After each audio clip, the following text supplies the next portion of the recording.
Ngayon pong Vermont, inaasahan ng pulisya na darami ang mga insidente ng nakawan. Sa Las Piñas, isang senior citizen ang natangayan ng libo-libong piso matapos manakawan ng pitaka habang nag-grocery. Balita hatid ni Bea Pinla.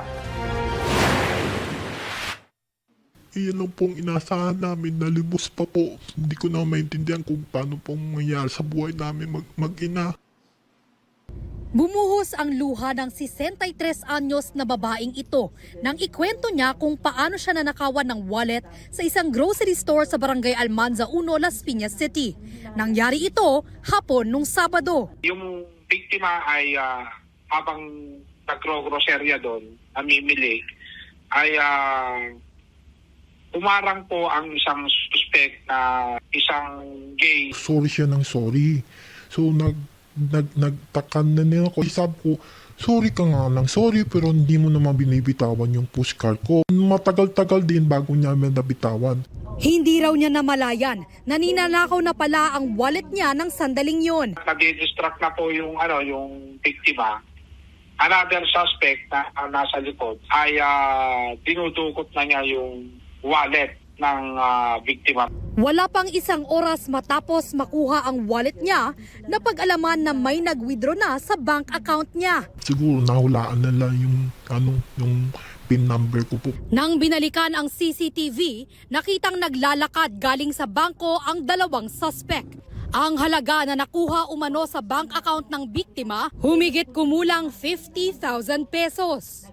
Yung pera po yun sa SSS pension po namin ng asawa ko po. Tapos yung burial po ng asawa ko yung ibang benefit po doon. Yun lang po inasahan ko kasi wala na rin po akong trabaho. Matapos mag-withdraw ng dalawa, nahulikan pa silang namili sa kalapit na grocery store. May na-receive akong bigla ng isang text na nagpapurchase nga isang supermarket na malapit din doon. Naabot ng 29,000 something, almost 30,000 din po. Pinilit daw harangin ng biktima ang transaksyon pero nabigo siya dahil ang hinihinging ID ng bangko nasa ninakaw na wallet. Kahapon nakatanggap ng report ang pulisya na naisauli ang wallet sa kaanak ng biktima. Sa kanilang area ay bata po yung tumanggap kaya yung wallet ay naibigay sa kapatid nitong biktima. Yung ATM, wala na po. Patuloy na sinusuyod ng mga otoridad ang mga CCTV sa lugar para matunton ang mga suspect. Lalong-lalo na po ay Vermont na doble ingat ang kailangan natin ngayon dahil sa mga mall ay po pwedeng i-penetrate po ng mga masasamang loob, pandurukot, budol-budol ang ating mga gamit. Bea Pinlac, nagbabalita para sa GMA Integrated News.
Kapuso, para sa mga maiinit na balita, mag-subscribe sa GMA Integrated News sa YouTube.